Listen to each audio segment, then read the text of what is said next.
Moscow accuses Washington of planning a post-election Arab Spring in Bangladesh, December 2023. The US wants St. Martin Island of Bangladesh. They also want Bangladesh to join the Quad, the anti-China alliance, August 2023. The US can overturn the government of any nation, Prime Minister Hasina in April 2023. Welcome to Geopolitics Demystified. I'm your host, S.L. Canton. We bring in perspectives you do not see or hear in the mainstream media. I would like to take a moment to thank the followers of this new channel. We're growing at a decent pace, but could use a little bit of help from you. Please like the video, subscribe to the channel, and share the channel with your friends. Let's get to the hot topic now. What happened in Bangladesh will have tremendous repercussions in geopolitics for India and China. It's also crucial that people, especially in developing nations, understand the secrets of color revolutions, which subvert and change the destiny of nations. The ouster of Bangladeshi Prime Minister Hasina is very bad news for India for a myriad of reasons. A friendly neighbor is going to turn into an adversary. India's national security interests and regional influence are now being greatly threatened.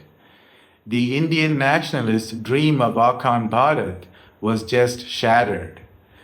US-India relations are going to suffer a lot since the US overthrew a pro-India government in Bangladesh and replaced it with a group that has been traditionally anti-India and anti-Hindus.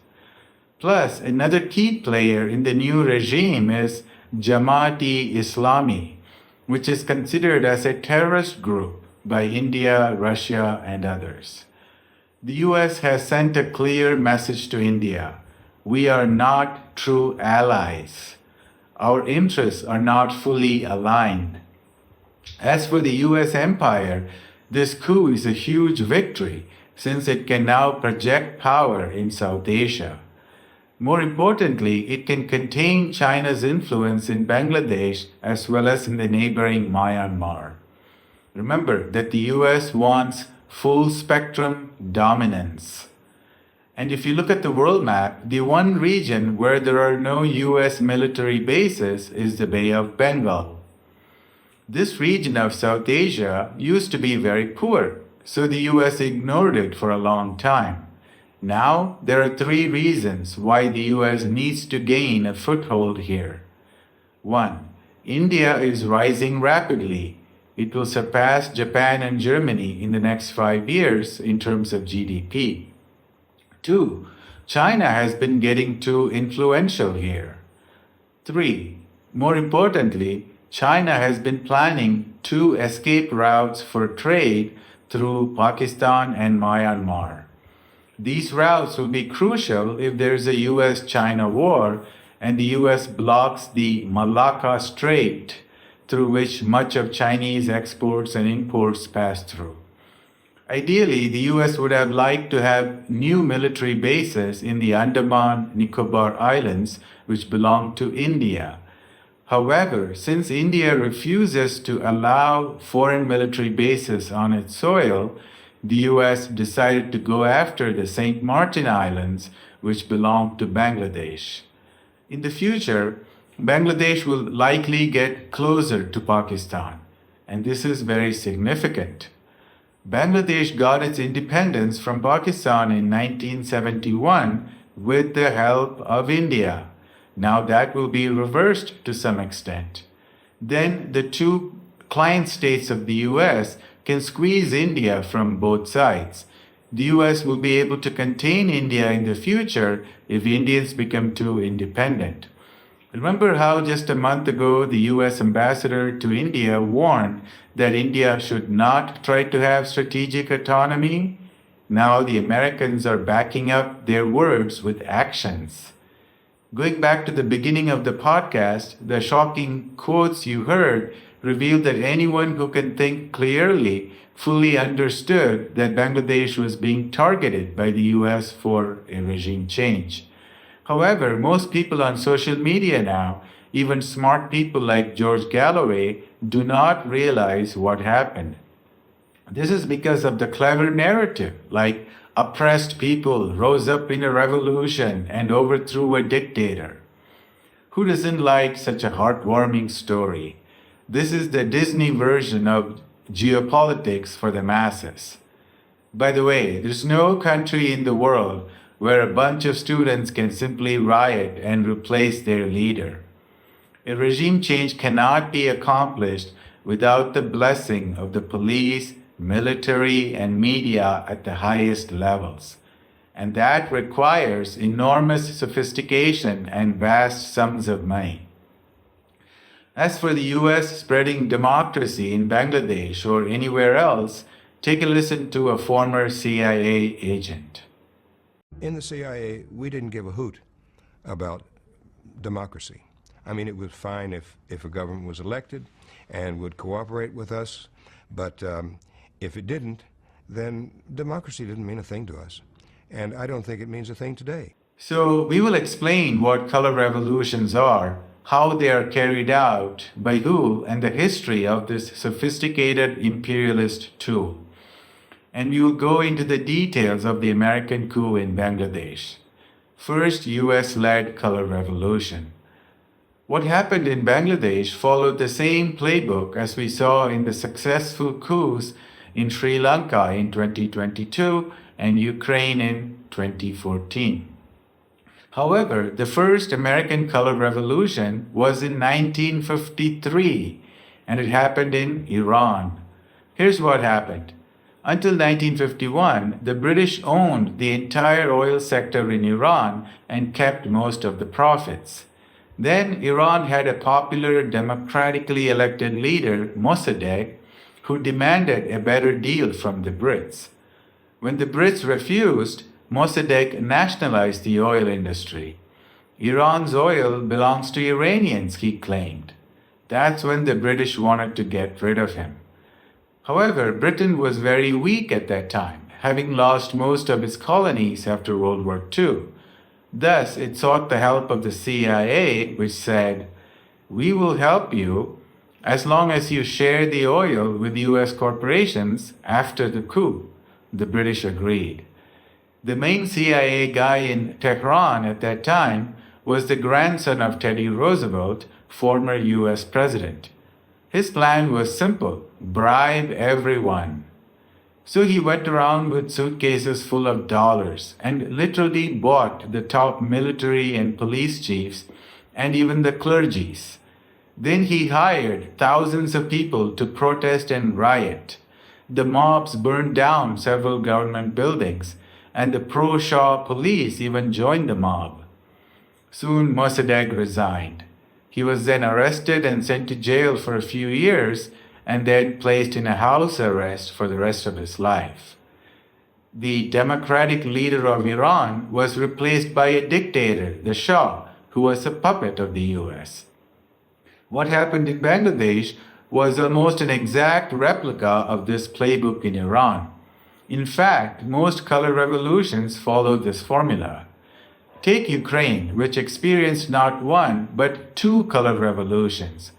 In 2004, when a pro-Russia candidate won the election, grassroots groups funded by tens of millions of dollars from George Soros organized massive protests and demanded a re-election. Of course, the pro-US candidate narrowly won the second election. Then in 2014, the US organized the infamous Maidan coup/revolution when neo-Nazis and snipers helped overthrow the democratically elected leader Yanukovych. Victoria Nuland bragged in 2014 that the US State Department had spent $5 billion to spread democracy in Ukraine. George Soros' Open Society also revealed in his annual reports that it had spent billions of dollars in Ukraine. All this money was used to brainwash Ukrainians into hating Russia so they would fight on behalf of the American empire. By the way, if the government is too popular, then the US funded protests will get more and more violent. We saw this in Hong Kong 5 years ago. And the US media will continue to lie about peaceful protests and brutal government, regardless of the truth. In some cases, the US will even transform the color revolution into a full-blown civil war, as it happened in Syria. In 2011, the US orchestrated the violent protests in Syria. When that failed, the US worked with Syria's neighbors to send in 150,000 Islamist jihadists into Syria and armed them with powerful weapons such as rockets, mortars, and shoulder-powered missiles. Meanwhile, the deep state spread all sorts of malicious lies such as President Assad using chemical weapons. Note that if it were truly organic protests against a US-friendly government, then the Western media will completely ignore the protests, like it happened with the Yellow Jackets in France. Interestingly, although the 1953 coup in Iran was a great success story, the color revolution was not adopted as a key strategy for another 3 decades. Cold War era. During the 1950s, 60s, and 70s, the US empire's key strategies for getting rid of unfriendly governments around the world involved more brutal ways, such as assassinations or military coups. They were justified as tools to fight communism. In many countries in Latin America, Africa, and Asia, the US would simply bribe a corrupt and ruthless military general and make him the leader of that country. Examples include Chile, Argentina, Indonesia, and dozens more.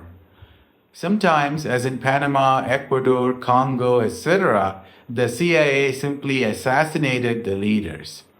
Invasion by US military became the last choice since the Korean and Vietnam Wars were huge failures for the US empire.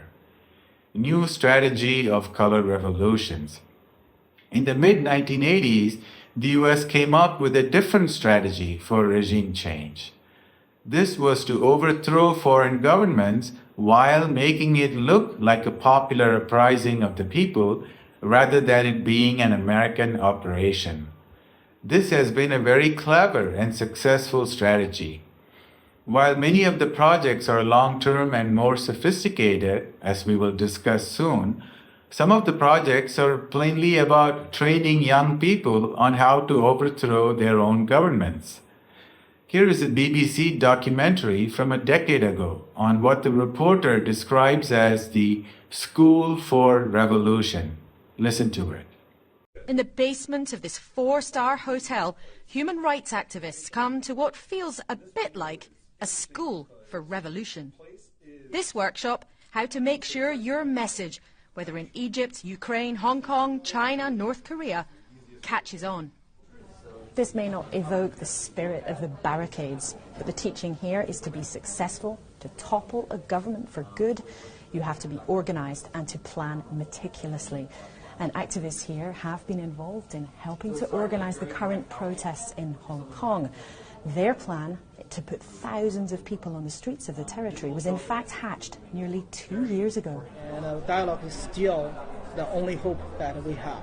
Jan Yi Lang protested in Tiananmen Square. I'm Joshua Wong, the convener of Scholars. He's talking to the Hong Kong students now on a daily, almost hourly basis.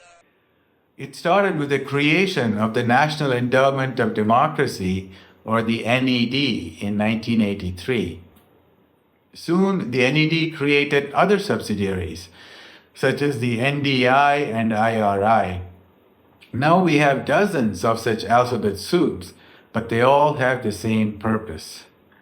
In 1991, Alan Weinstein, the founder of the NED, admitted in an interview, "A lot of what we do today was done covertly 25 years ago by the CIA."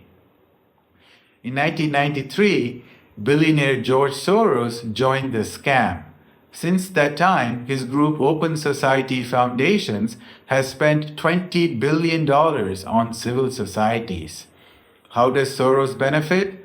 When a government is overthrown, Soros gets to choose the economic policies. Then, in the name of privatization, the countries will sell their assets for pennies on the dollar to Soros-controlled hedge funds and corporations.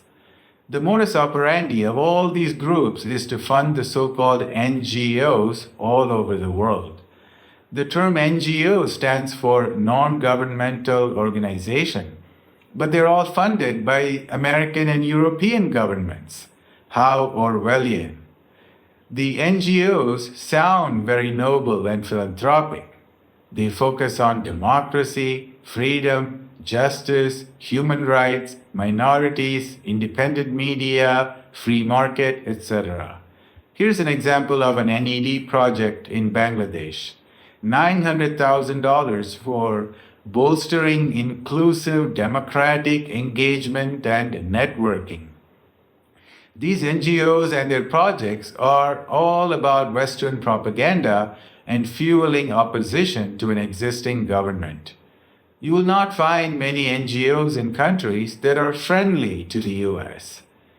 These NGOs recruit and train young people on various skills that would be useful to overthrow governments. For example, journalism, social media influence, legal skills, etc. The most talented kids get scholarships to study in the West. In Bangladesh, the NED and other groups gave millions of dollars to the political science department of Dhaka University. There, most professors get their PhDs from the US, UK, or Canada. After getting brainwashed in neoliberalism and the American way, they come back and brainwash the young students in Bangladesh. The brightest students will get paid to work in the NGOs. So imagine one of these Bangladeshi college students getting $200 a month. That's probably his father's salary. So this kid will work very hard to spread the American ideals, recruit other students, organize protests, etc. While groups like NED are open about their fundings, many other private organizations do not reveal their work. Thus, when the country of Georgia tried to pass a law that would force the NGOs to reveal their sources of funding, the US and the EU staged massive protests. Think about the irony. The groups that scream about transparency do not want to be transparent about their own financial dealings. So corrupt. Another key factor for the success of these dark groups is that the NGO graduates are groomed and kept in touch for years through alumni associations. Many of these NGO graduates go on to join the ruling class in their countries, and they transform into informal ambassadors for the US and spokespeople for neoliberalism. Take Yunus, the new leader of the interim government in Bangladesh. He got the Fulbright scholarship to study in the US back in the 1970s. Yunus was such a perfect student that he went on to develop strong relations with Western elites such as Bill Clinton, Hillary Clinton, Bill Gates, and Tony Blair. Yunus even got the Nobel Prize for Peace and the Congressional Gold Medal, which is the highest civilian award of the United States. WikiLeaks emails show that Yunus went to the US Embassy in 2006 and discussed his plans to run to be the leader of Bangladesh. That did not pan out, but now he became the leader just 2 days after the coup. The role of US media and social media. The US media and social media play a pivotal role in color revolutions. All the mainstream media repeat the same childish narratives like programmed robots. They all pretend to be monkeys who see no evil or conspiracy. It's all about noble America trying to dethrone a dictator in a country far, far away and spread freedom and democracy. While US officials openly collude with the opposition teams and protesters, it's portrayed as a valiant, benevolent effort. John McCain and Victoria Nuland went to Kiev to give speeches and encourage the protesters. How wonderful! Of course, the US would not allow Russian, Chinese, Indian, or French officials to come to the US and encourage Trump protesters. That would be subversion. Those people will get sanctioned or probably even arrested on national security grounds. As for the American social media, they're all infiltrated by former US deep state employees from the CIA, FBI, NSA, DNI, DHS, blah, blah.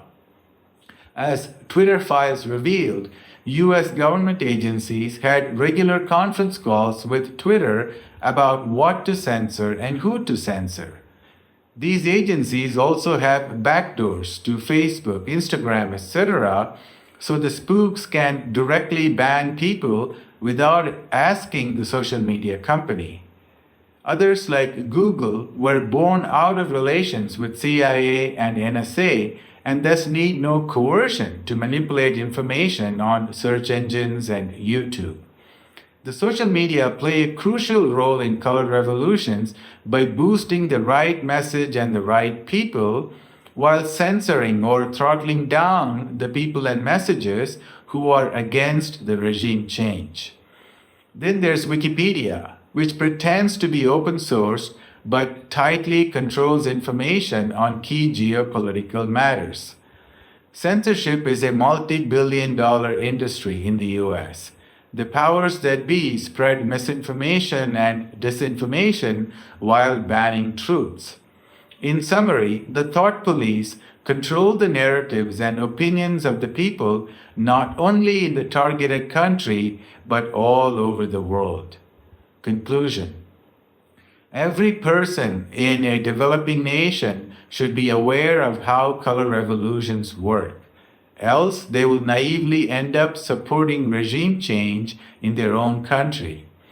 And most of the time, the color revolutions do not help the country, which simply ends up as a vassal of the Western empires. Look at Ukraine, which is being devastated by war.